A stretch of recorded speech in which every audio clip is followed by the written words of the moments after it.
എല്ലാവർക്കും മഹാന്മാരെ കഥകളും അല്ലെങ്കിൽ യോഗികളുടെ കഥകളും സാധന ചെയ്തിട്ട് പിന്നെ സാധനം കിട്ടിയവരെ കഥകളും മാത്രമേ ഉള്ളൂ.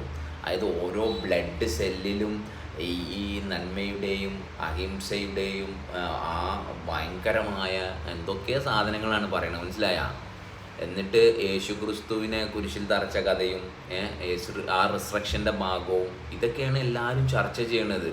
ഇവരെല്ലാവരും മഹാത്മാരായിരുന്നെങ്കിലും ഇവരുടെ ബ്ലഡ് സെല്ലിൽ എല്ലാ കോശങ്ങളിലും നന്മയാണുള്ളതെങ്കിലും ഇന്ന് ഇവരൊന്നും ഈ ഭൂലോകത്തില്ല. ഇവരുടെ കോശങ്ങളൊന്നും എന്താണ് ചെയ്യണതെന്ന് നമുക്കറിയില്ല. പക്ഷേ എൻ്റെ കോശങ്ങളിൽ എനിക്ക് എത്രത്തോളം ഈ റിസ്ട്രക്ഷൻ്റെ ഭാഗമായിട്ട് ഞാനിപ്പം ചെയ്ത അവസ്ഥയിൽ എന്തെങ്കിലും ഒരു ഫോൾട്ട് ഉണ്ടെങ്കിൽ ആ ഫോൾട്ടിനെ മറ്റാരും പറഞ്ഞിട്ടല്ല ഞാൻ അറിയണത്. ഞാൻ ചെയ്ത പ്രവൃത്തിയെ ഞാനായിട്ട് അനുഭവിച്ചിട്ട് അതിനെ തിരിച്ചറിഞ്ഞിട്ട് ഞാൻ എന്നിൽ വീണ്ടും വീണ്ടും ഉയർത്തെഴുന്നേൽക്കുകയാണ്. അപ്പം നമുക്കൊരു മല പോലത്തെ കാര്യങ്ങൾ ചെയ്യാൻ സാധിക്കുന്നില്ലെങ്കിൽ ചെയ്യണ്ട. ഒരു ബ്ലഡ് സെല്ലിൽ ഒരു സെല്ലിലെ ഒരു പ്രോബ്ലം അല്ലെങ്കിൽ അടുത്ത് വരുന്ന ഒരാളോട് നന്മയിൽ പെരുമാറാൻ നമുക്ക് സാധിക്കുന്നുണ്ടെങ്കിൽ ആ നന്മ എത്രത്തോളം നമുക്ക് നിലനിർത്താൻ സാധിക്കുന്നുണ്ടെങ്കിൽ, കാരണം അയാൾ ചെയ്ത പ്രവൃത്തിയെ ഡിപ്പെൻഡ് ചെയ്തുകൊണ്ട് നമ്മുടെ നന്മയെ മാറ്റാതെ, അല്ലെങ്കിൽ മുമ്പ് വന്നു പോയ മഹാന്മാരെല്ലാം അവർ മഹാത്മാക്കളാണെന്നും അവർക്ക് യോഗികളാണെന്നും അവർക്ക് എന്താ പറയുക അവരുടെ എല്ലാ ശരീരം മുഴുവൻ അവർക്ക് അനുഭവിക്കാൻ സാധിച്ചപ്പോൾ അവരിലുണ്ടായ നന്മയെ പറ്റിയിട്ട് പറയുന്നതിന് പകരം എന്നിലുള്ള ഒരു ചെറിയ നന്മയെ അല്ലെങ്കിൽ ഞാൻ അനുഭവിക്കുന്ന ഒരു ചെറിയ സ്വസ്ഥതയെ അതിനെ നമ്മൾ ഹോൾഡ് ചെയ്തിട്ട് അതിനെ നമ്മൾ പതുക്കെ പതുക്കെ ബിൽഡ് ചെയ്ത് നമ്മുടെ ലൈഫ് ഡെവലപ്പ് ആവണ ഭാഗം ഇതല്ലേ നമ്മളെ കൊണ്ട് വർക്ക് ചെയ്യിക്കാൻ പറ്റുള്ളൂ. അല്ലാതെ മുമ്പ് കുറേ ആൾക്കാർ വന്ന് അവരുടെ കഥകൾ പറയുന്ന സമയങ്ങളിൽ കംപ്ലീറ്റ് നമ്മുടെ ബോഡി സിസ്റ്റത്തെ നമ്മൾ ഷട്ട് ഡൗൺ ചെയ്യാണ്. ഈ കഥകൾ കേൾക്കുന്ന സമയത്ത് മുഴുവൻ നമ്മളിതെല്ലാം കേൾക്കുന്ന ഒരാളായിട്ട് മാറുകയാണ്. അതിനേക്കാൾ അപ്പുറത്ത് ഈ ലോകത്തിൽ ഏതെല്ലാം മഹാത്മാക്കളോ അല്ലെങ്കിൽ മഹാന്മാരോ വന്നു പോയോ അവരെല്ലാം വരാനുണ്ടായ കാരണം നമ്മളിൽ നിരന്തരം പ്രവർത്തിച്ചുകൊണ്ടിരിക്കുകയാണ്. ഫുൾ ടൈം ഫങ്ഷനിങ് ആണ്, മനസ്സിലായ? ഈ പ്രവർത്തനവുമായിട്ട് നമ്മൾ ചേരുമ്പോൾ ഈ പ്രവർത്തനമാണ് നമ്മളിലുള്ള മാറ്റങ്ങളെ നമുക്ക് കാണിച്ചു തരുന്നത്. അപ്പോൾ ഈ പ്രവർത്തനവുമായിട്ട് ചേർന്ന് നിൽക്കാത്തത് കൊണ്ടാണ് ഒരാൾ അത് പറഞ്ഞപ്പം അതിൽ പെട്ടുപോണത്. അല്ലെങ്കിൽ ഞാൻ 10 പ്രാവശ്യം അഡ്ജസ്റ്റ് ചെയ്ത് എന്നിട്ടും അയാൾ ഇങ്ങനെ പെരുമാറി, മനസ്സിലായ? ഈ സമയമെടുക്കുന്നതും ഈ എന്താ പറയുക ഇതിനൊരു മറ്റൊരാളുമായിട്ടുള്ള ബന്ധത്തിന് കാലാവധി വെക്കുന്നതും എല്ലാം നമ്മൾ പല മഹാത്മാക്കളുടെയും പല മരണത്തെയും നമ്മുടെ ഉള്ളിലേക്ക് നമ്മൾ കൊണ്ടുവരുന്നതുകൊണ്ടാണ്. ജീവിതം എന്ന് പറയുന്നത് കാലാവധിയല്ല, മനസ്സിലായോ? കാരണം കാലത്തിനപ്പുറത്തുള്ള ഒരു അവസ്ഥ നമ്മളിൽ ഓരോരുത്തരിലും പ്രവർത്തിക്കുന്നത് കൊണ്ടാണ് ഈ രാവും പകലും അല്ലെങ്കിൽ തിങ്കളും ചൊവ്വയും മാസവും വർഷവും എല്ലാം മാറുമ്പോഴും നമ്മളിൽ മാറ്റമില്ലാത്ത ഒരവസ്ഥ നിരന്തരം പ്രവർത്തിച്ചുകൊണ്ടിരിക്കുന്നത്. 2024 കഴിയാനായി, 2025 ഇതിൻ്റെ മുമ്പേയും പല വർഷങ്ങൾ മാറി. പക്ഷേ നമ്മുടെ ഹൃദയത്തിനോ നമ്മളെടുക്കുന്ന ശ്വാസത്തിനോ യാതൊരു മാറ്റവുമില്ല. നിങ്ങൾ പല യോഗ ക്രിയകൾ ചെയ്ത്, നിങ്ങൾ നോമ്പ് നോറ്റ്, നിങ്ങൾ നമസ്കരിച്ച്, നിങ്ങൾ പള്ളിയിൽ പോയി, നിങ്ങൾ അമ്പലത്തിൽ പോയി, ഒരുപാട് കാര്യങ്ങൾ നിങ്ങൾ ചെയ്തിട്ട് മാറ്റങ്ങൾ ഉണ്ടാക്കാൻ നോക്കി. എന്തെല്ലാം മാറ്റങ്ങളോ ഉണ്ടായി. ആ മാറ്റങ്ങളിൽ നിന്നെല്ലാം നിങ്ങൾക്ക് ഇമ്പാക്റ്റ് മാത്രമേ ഉള്ളൂ. പക്ഷേ അപ്പോഴും നിങ്ങളിൽ മാറ്റമില്ലാതെ പ്രവർത്തിച്ചു കൊണ്ടിരിക്കുന്ന ഒരവസ്ഥ ഫുൾ ടൈം ഫങ്ഷൻ ചെയ്യുന്നുണ്ട്. ഈ കണക്ഷൻ അല്ലെങ്കിൽ ഈ പുറകിലിരുന്ന് പ്രവർത്തിക്കുന്ന ഈ കണക്ഷനിലേക്ക് നിങ്ങൾക്ക് മാത്രമേ എത്തിക്കാൻ സാധിക്കുള്ളൂ. അപ്പോൾ ഈ പറയുന്ന എല്ലാ പ്രാക്ടീസും യോഗയും ഈ നിരന്തരം പ്രവർത്തിച്ചുകൊണ്ടിരിക്കുന്ന ഈ അവസ്ഥയുമായിട്ട് ഇതിന് റെസനേറ്റ് ചെയ്യാൻ വേണ്ടിയിട്ടാണ്. അപ്പോൾ ആ റെസനേഷന് നിങ്ങൾ എന്താ ചെയ്യേണ്ടത്? എന്തെങ്കിലും ചെയ്യണോ? ഒന്നും ചെയ്യണ്ട. അവനവനെ തിരിച്ചറിഞ്ഞ് അവനവനെ ഫീല് ചെയ്ത് എത്രത്തോളം എനിക്ക് സ്വസ്ഥമായിട്ടിരിക്കാൻ പറ്റുന്നുണ്ട്. കാരണം മറ്റൊന്ന് എന്നിലുണ്ടാക്കുന്ന മാറ്റങ്ങളെ അറിഞ്ഞിട്ട് ആ മാറ്റമുണ്ടാക്കിയ അവസ്ഥയുടെ പുറകെ പോകാതെ അത് എന്നിലുണ്ടാക്കിയ ആ മാറ്റത്തെ, അതായത് ഒരാൾ പറഞ്ഞപ്പോൾ എൻ്റെ ഉള്ളിൽ ദേഷ്യം വന്ന് ആ ദേഷ്യം വരാനുണ്ടായ അവസ്ഥ എന്തുകൊണ്ട് എൻ്റെ ഉള്ളിലുണ്ടായി, അതിനെ അടിച്ചമർത്തുന്നതിന് പകരം അത് ഉണ്ടാവാൻ മുമ്പ് എടുത്ത ചില തീരുമാനങ്ങളുണ്ട്, അല്ലെങ്കിൽ സമൂഹം എന്നിൽ അടിച്ചേൽപ്പിക്കപ്പെട്ട ചില തീരുമാനങ്ങൾ എന്നിൽ വർക്ക് ചെയ്യുന്നുണ്ട്. അതും അല്ലെങ്കിൽ മതം അടിച്ചേൽപ്പിക്കപ്പെട്ടെ പോട്ടെ, ദൈവം അടിച്ചേൽപ്പിക്കപ്പെട്ടെ എന്തെല്ലാമോ എൻ്റെ ഉള്ളിൽ ചില അറിവായിട്ട് മാറുന്നുണ്ട്. മനസ്സിലായോ? ഞാൻ അറിഞ്ഞ കാര്യം നിങ്ങൾ ശ്രദ്ധിച്ചു നോക്കിയാൽ മതി. അറിഞ്ഞ ഒരു കാര്യത്തിന് വേണ്ടി മാത്രമേ ഒരാൾ വഴക്കിടുള്ളൂ. കാരണം എല്ലാവരും ഈ ദൈവികത എന്ന് പറഞ്ഞാൽ, അല്ലെങ്കിൽ ദൈവം അല്ലെങ്കിൽ പടച്ചോൻ എന്ന് വിളിക്കുന്നത് എന്താ?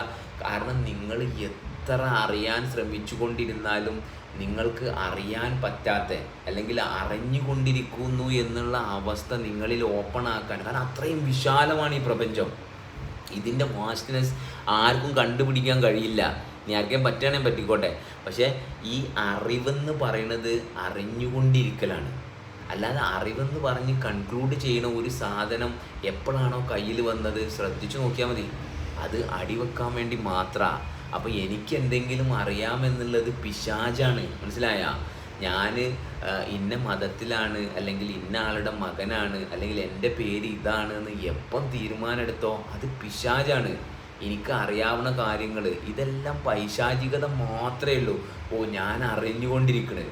ഓക്കെ, അവൻ അങ്ങനെ പറഞ്ഞപ്പം എൻ്റെ ഉള്ളിൽ ദേഷ്യം വന്ന്, അല്ലെങ്കിൽ എനിക്ക് സങ്കടം വന്ന്, ഈ സങ്കടം ഓക്കെ, എൻ്റെ സങ്കടത്തെ ഞാൻ കണ്ടിത് വരാനുള്ള കാരണം ഇന്നതാണ്.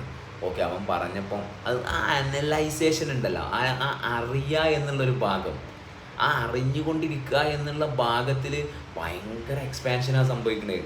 ബോഡിയിൽ കംപ്ലീറ്റ് ഫ്ലെക്സിബിലിറ്റി, എല്ലാ രോഗങ്ങളും മാറുന്നു. എവിടെയെല്ലാമാണോ അതായത് ആ നമ്മുടെ നീരുറഞ്ഞു കിടക്കുന്ന ഭാഗം ഉണ്ടല്ലോ, നീർക്കെട്ട്, ആ നീർക്കെട്ടുകൾ പതുക്കെ പതുക്കെ ഡിസോൾവ് ആവുകയാണ്. മനസ്സിലായോ?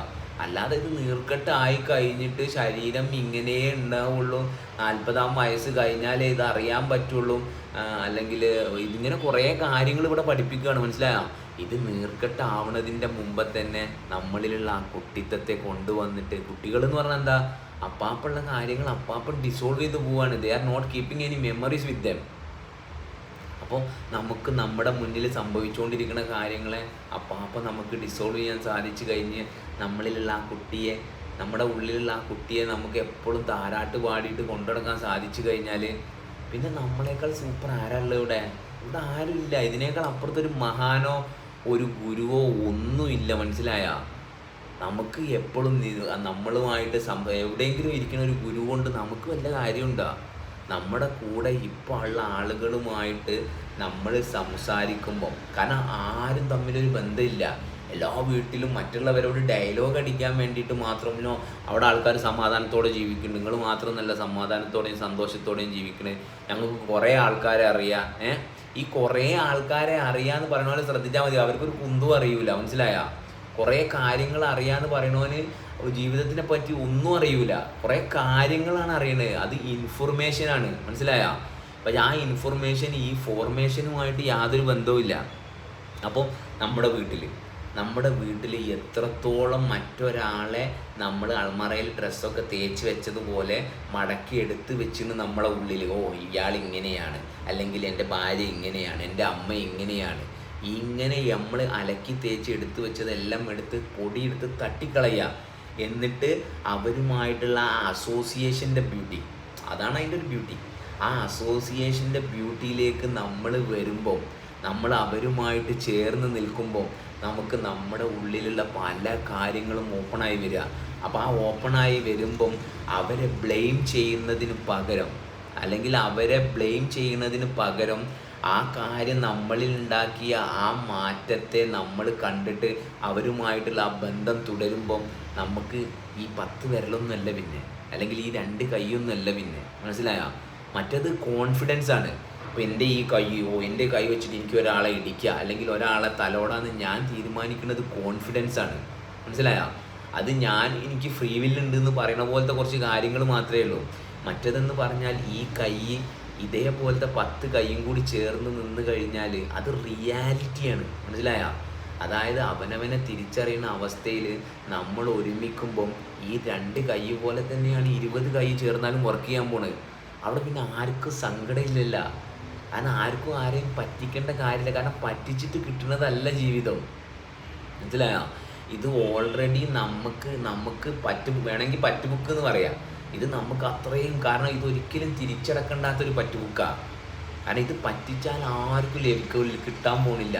ഇത് ഫുൾ ടൈം നമ്മളിലേക്ക് വന്നുകൊണ്ടിരിക്കുകയാണ്. അപ്പോൾ നമ്മളിങ്ങനെ റിലാക്സ് ചെയ്തിട്ട് ഒരാളുമായിട്ട് ചേർന്ന് നിൽക്കാൻ സാധിക്കുമ്പോൾ നമ്മുടെ ശരീരത്തിൻ്റെ അനുഭവമാണ് മെച്ചപ്പെടുന്നത്. ഈ ശരീരത്തിൻ്റെ അനുഭവം മെച്ചപ്പെടുത്താൻ വേണ്ടിയിട്ടാണ് ഈ ആൾക്കാർ ഈ കാര്യങ്ങൾ മുഴുവൻ ചെയ്യണത്. ജോലി ചെയ്യണത്, അല്ലെങ്കിൽ അമ്പലത്തിൽ പോണത്, ഡ്രഗ്സ് ഉപയോഗിക്കണത്, മദ്യം ഉപയോഗിക്കണത്. ഇതെല്ലാം ചെയ്യുമ്പോൾ എന്താ ലഭിക്കണത്? ഇതെല്ലാം ചെയ്യുമ്പം അവനവനെ കുറച്ച് സമയം അവർക്ക് കിട്ടുന്നുണ്ട് എന്നുള്ളൊരു കാര്യം മാത്രമേ ഉള്ളൂ. പക്ഷെ ഇത് ഫുൾ ടൈം കിട്ടുകയാണെങ്കിലാ ഫുൾ ടൈം, കാരണം ആ സ്വാതന്ത്ര്യത്തിൽ നമ്മൾ ഇരുന്ന് കഴിഞ്ഞാൽ നമ്മളെ നിയന്ത്രിക്കാൻ മറ്റൊരാളുണ്ടെങ്കിൽ നമ്മളെ ശ്രദ്ധിക്കാൻ പോണില്ല. മനസ്സിലായ? മറ്റൊരാൾ നമ്മളെ നിയന്ത്രിക്കുന്നുണ്ടെങ്കിൽ നമുക്ക് തോന്നിയതുപോലെ ചെയ്യും. കാരണം അയാൾ നോക്കട്ടെ എന്ന് വിചാരിക്കും. പക്ഷെ നമ്മളാണ് ശ്രദ്ധിക്കണതെങ്കിൽ, അല്ലെങ്കിൽ നമ്മുടെ കൂട്ടായ്മയിൽ ഇരുന്നു കൊണ്ട് എല്ലാവർക്കും ആ ഒരൊറ്റ ഇൻറ്റൻഷൻ, അല്ലാതെ ആരും ഒന്നും ചെയ്തിട്ടൊന്നും കിട്ടാനല്ല, അവനവൻ്റെ ജീവിതം മെച്ചപ്പെടുത്തുന്ന ഭാഗത്ത് ആ തിരിച്ചറിവിലാണ് നമ്മൾ ഒരുമിക്കണതെങ്കിൽ this awakening is very simple for every one. ഇത് അവേക്കനിങ് അല്ല, this is how we are living. ഇങ്ങനെയാണ് നമുക്ക് ജീവിക്കാൻ സാധിക്കുള്ളൂ. അപ്പോൾ ഓക്കെ, അത്രേ പറയാനുള്ളൂ. That's it.